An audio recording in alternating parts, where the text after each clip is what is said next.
जय आसियम। नाम सुदेश शर्मा, और ये नाम मेरे दादाजी ने रखा था। मम्मी पापा ने नाम मेरा सोनल रखा था, और मेरे दादाजी बोले कि नहीं, मैं अपनी पोती का नाम सुदेश रखूंगा। शायद कुछ लाइफ में कुछ चेंज होना था, इसलिए मेरा नाम सोनल से सुदेश रखा गया। क्योंकि जब राकेश सर शादी के लिए तैयार हुए तो वो अपने अपलाइन को बिल्कुल कॉपी करते थे, और हमारे अपलाइन मिस्टर सुरेंद्र वत्स, एक बार जोरदार तालियां। उनकी वाइफ का नाम भी सुदेश था।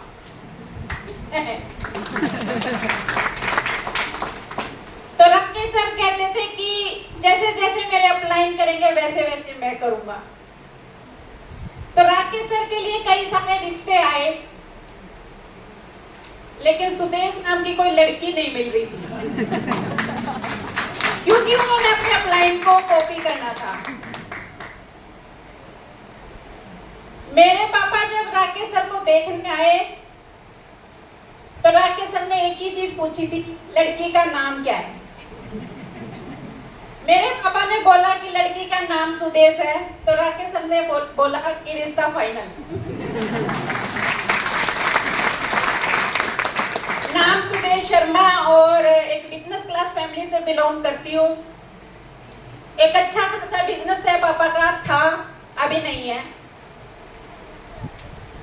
फ्रूट सप्लायर थे मेरे पापा। फ्रूट सप्लायर सब समझते हैं? फ्रूट सप्लायर में थोड़ा सा बता देती हूँ। वो होते हैं जिन्होंने बहुत सारे बगीचे खरीदे होते हैं, जैसे आम के बगीचे, संतरे के बगीचे, केले के बगीचे, और वहां से माल टूट टूट के अलग अलग मंडियों में आता है। तो ऐसा कुछ मेरा पापा का बिजनेस था, पर वो बिजनेस बड़ा टेंशन वाला बिजनेस था। जब देखो मेरे घर में थोड़ा टेंशन का माहौल रहता था, क्योंकि फ्रूट सप्लायर जो होते हैं उनको टेंशन क्यों होती है? क्योंकि जब बारिश आती है तो टेंशन, तूफान आता है तो टेंशन, हड़ताल होती है तो टेंशन, क्योंकि उनका माल सही टाइम पे मंडियों में नहीं पहुंच पाता। खूब टेंशन रहती थी। और मेरे पापा थे जो हरियाणा में, आप समझते होंगे, थोड़े खतरनाक वाले पापा थे। आपने उस कहावत सुनी होगी कि हरियाणा के लोग थोड़े खतरनाक वाले पापा होते हैं। तो ऐसा ही उनका बिजनेस था। 2001 में मेरे पापा ने आम के बगीचे लिए हुए थे, और एक तूफान आया। उस तूफान में सब तहस महस हो गया। उन्होंने अपनी जिंदगी में बहुत पैसा कमाया, लेकिन उस तूफान में सब खत्म हो गया। इतना बड़ा नुकसान हुआ उस तूफान में कि जितने आम के बगीचे थे वो सारे नीचे गिर गए। आंध्रा में वो तूफान आया था, और इतना बड़ा नुकसान था कि मेरा घर बिकने की भी नौबत आ गई थी। पूरी जिंदगी जिस इंसान ने लाखों करोड़ों रुपए कमाए और एक तूफान वो सब खत्म कर दे, तो उस घर में टेंशन होगी या नहीं होगी? होगी। और टेंशन इस तरह की थी कि घर बिकने की नौबत आ गई। जैसे कैसे घर बचा लिया पापा ने, और हरियाणा में लड़कियों की शादी थोड़ा जल्दी कर देते हैं। अभी नहीं करते, पहले कर देते थे। 20 साल की मैं हो चुकी थी। 20वां बर्थडे मतलब राकेश सर के घर आके मना था। पापा रिश्ता देखने आए, और जिस दिन राकेश सर को पापा देखने आए थे तो राकेश सर ऐसे ही सूट बूट में रेडी थे। वो इसलिए रेडी नहीं थे कि उनको कोई देखने वाला आ रहा है। वो तो लड़कियां रेडी होती है ना, लड़के नहीं होते। राकेश सर इसलिए रेडी थे, वो किसी मीटिंग से आए थे आरसीएम की। पापा ने देखते ही राकेश सर को पसंद किया, थोड़ी सी बात की कि बेटा आप क्या करते हो। उनको कुछ नहीं पता था नेटवर्किंग के बारे में, आरसीएम के बारे में। जाके बोले कि मैं सुदेश के लिए एक लड़का देख के आया हूँ और मैं फाइनल भी करके आया हूँ। मेरी मम्मी ने कुछ सवाल किए कि ऐसे कैसे फाइनल आप कर दोबारा ये लड़का ना सुदेश से मिलाया ना मेरे को दिखाया।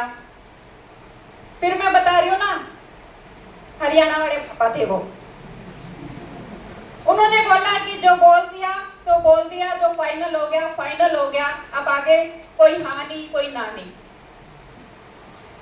मेरी फैमिली को आरसीएम के बारे में कुछ नहीं पता, ना मेरे को पता। और राकेश सर तो पसंद आने वाले तो थे ही, इतना सुंदर लड़का पसंद आया ऐसा हो सकता है। मेरी शादी हुई, मैं इनके परिवार में आई, कुछ आरसीएम के बारे में नहीं पता। और हरियाणा में एक रस्म होती है कि जब लड़की ससुराल आती है तो वो कुछ सामान लेके आती है कि जाते ही उसको ससुराल से कुछ मांगना ना पड़े।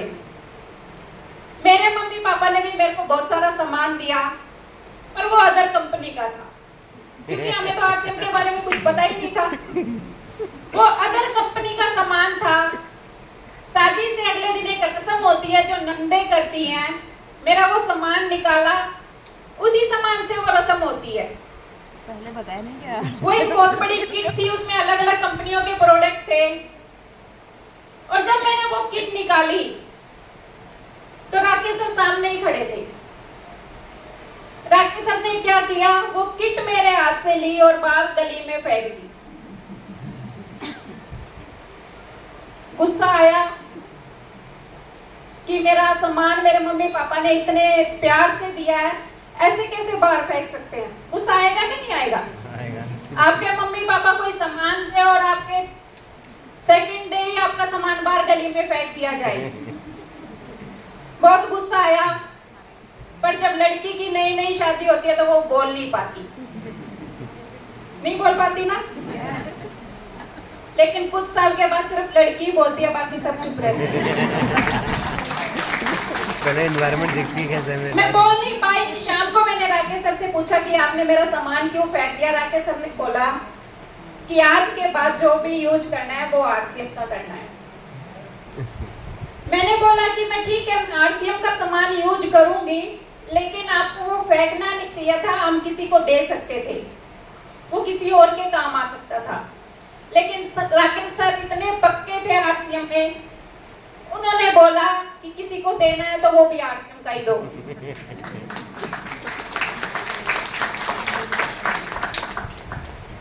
मैंने कुछ दिन आरसीएम का शैम्पू यूज किया। बड़े लंबे लंबे बाल थे मेरे और मेरे बाल झड़ने लग गए, और मेरे को अपने बालों से बड़ा प्यार था। मैं बचपन से एक शैम्पू यूज कर रही थी और राकेश सर ने बोला कि अब आरसीएम का शैम्पू यूज करना है। मैंने बोला ठीक है, लेकिन मैं बचपन से ये शैम्पू यूज कर रही हूँ, तो इससे आपके आरसीएम वाले शैम्पू से मेरे बाल बहुत टूट रहे हैं। तो राकेश सर ने बोला कि शैम्पू तो यही यूज करना पड़ेगा, चाहे गंजी हो जाइयो। कुछ समझ में नहीं आ रहा था। पापा ने एक बात और बताई थी कि लड़का 29 दिन बाहर रहता है, एक दिन आता है और मैले कपड़े रख के जाता है और धुले हुए कपड़े लेके जाता है। खूब मेहनत करी राकेश सर ने, 29 दिन बाहर रहे। लेकिन जब घर पे होते थे एक दो दिन, जींद में हमारे 2 घर हैं, एक घर में इन्होंने ऑफिस बनाया हुआ था। उस ऑफिस में बहुत सारे लोग मिलने आते थे, काउंसलिंग के लिए, मीटिंग के लिए बहुत सारे लोग आते थे। कभी 10 लोग आ रहे हैं, कभी 5 लोग आ रहे हैं, कभी 15 लोग आ रहे हैं।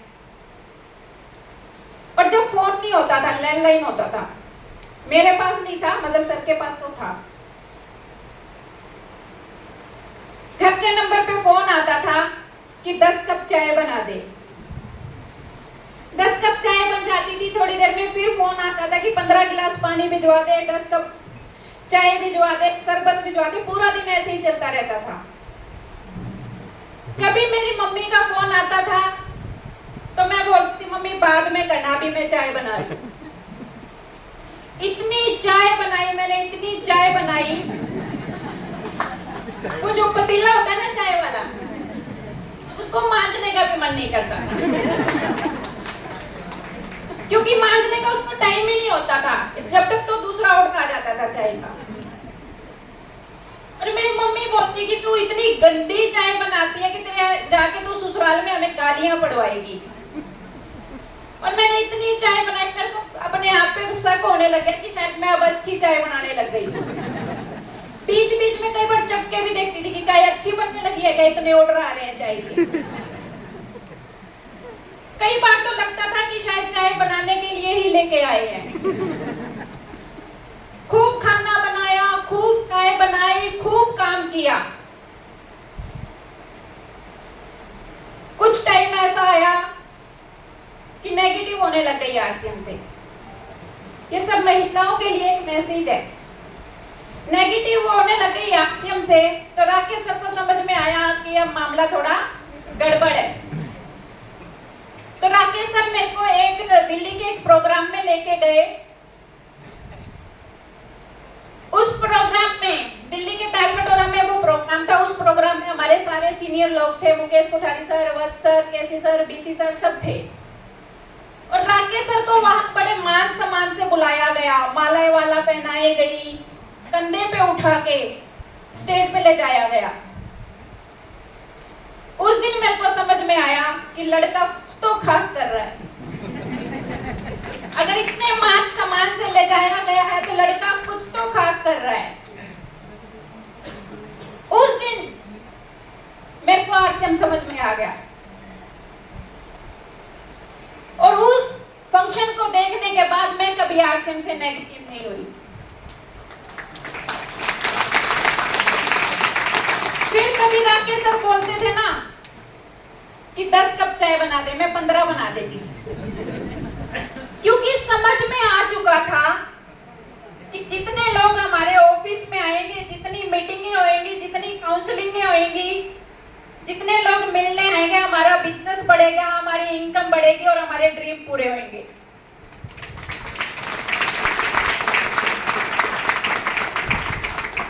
खूब मेहनत की राकेश सर ने, 5 साल मैंने देखा है उनको।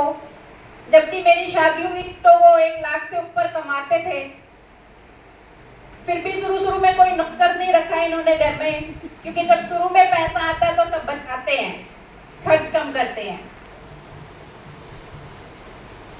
इतना काम किया कि आज की लाइफ में बताऊं तो मैं आज अपनी खुद की चाय भी नहीं बनाती हूँ।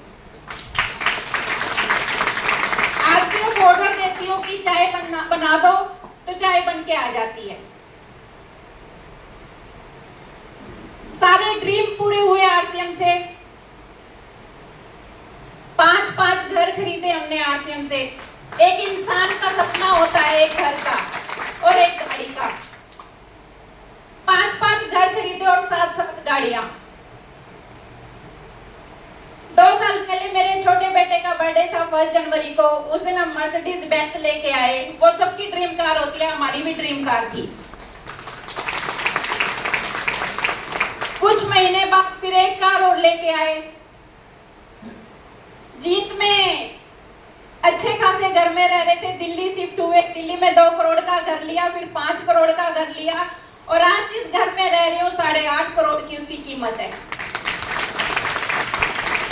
और वो घर कोई आम घर नहीं है।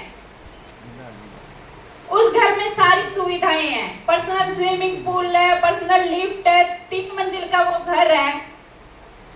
5 स्टार जैसा घर है, जैसे 5 स्टार होटल होते हैं ना, ऐसा मेरा घर है। और ये कहां से मिला?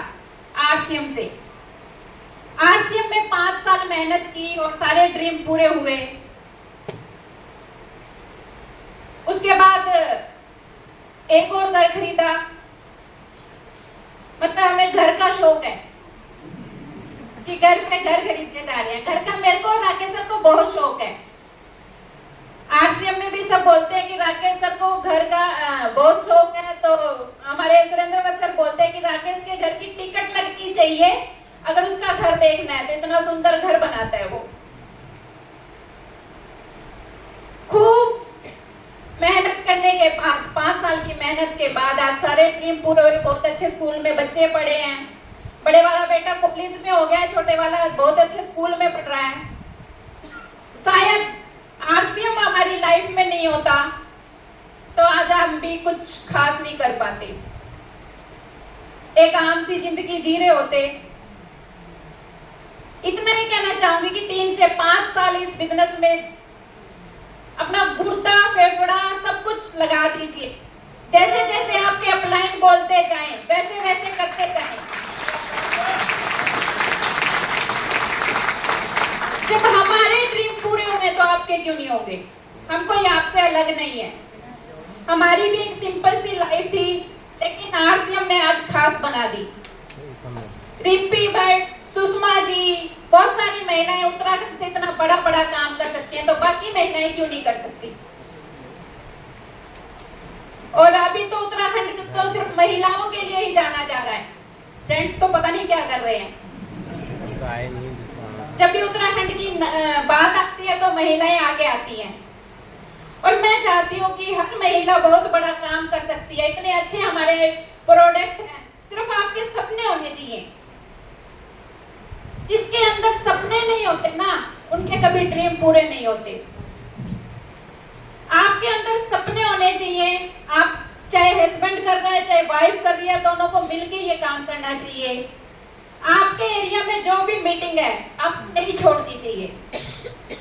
इतने सारे कोर लीडर आते हैं, पता नहीं किसकी बात आपको समझ में आ जाए और आप कुछ दुनिया से अलग कर जाए। जूम पे आपको जरूर जुड़ना चाहिए। देखिए 5 साल में अगर आपकी लाइफ चेंज हो सकती है तो वो काम जरूर करना चाहिए। सिक्योरिटी मिलती है इस बिजनेस में। कैसी सिक्योरिटी? आज मेरे घर में 2 पिन है, एक सफायर की और एक स्टार रूबी की। मेरे को अपने बच्चों की टेंशन है क्या कि वो क्या बनेंगे बड़े होके? नहीं, मेरे को पता है कि मेरे दोनों बच्चे, एक सफायर है और एक स्टार रूबी, लाखों रुपए की इनकम सेट है। उनके बारे में मेरे को सोचने की जरूरत नहीं है कि वो बड़े होके क्या बनेंगे, वो तो बन चुके हैं। एक स्टार रूबी बन चुका है, एक सफायर बन चुका है, और अभी अब कौन सा रुक गई? अभी तो उड़ान शुरू हुई है। बहुत कुछ काम करना है और अभी अपने लिए काम नहीं कर रहे। भगवान ने लगभग हमारे सारे ड्रीम पूरे कर दिए हैं आरसीएम से। अब सिर्फ अपने आरसीएम परिवार के लिए काम कर रहे हैं। ज्यादा नहीं बोलूंगी क्योंकि सर को भी बोलना है। अभी बनारस में पीछे एक फंक्शन था, मैं काफी टाइम लेके और पीछे से राकेश सर ने आके बोलना मेरे को पड़ा कि मेरे अभी नंबर है। तो थैंक यू सो मच। देखिए जो मान सम्मान आरसीएम में मिलता है ना, वो कहीं नहीं मिलता। चाहे आप कितनी भी बड़ी पोस्ट पे हैं, कितने भी बड़े काम कर रहे हैं, लेकिन जो मान सम्मान आपको आरसीएम में मिलता है वो और कहीं नहीं मिलता। तो अपने ड्रीम पूरे कीजिए और 2, 3 से 5 साल इस बिजनेस में लगा दीजिए, आपके ड्रीम पूरे होंगे। जय आरसीएम।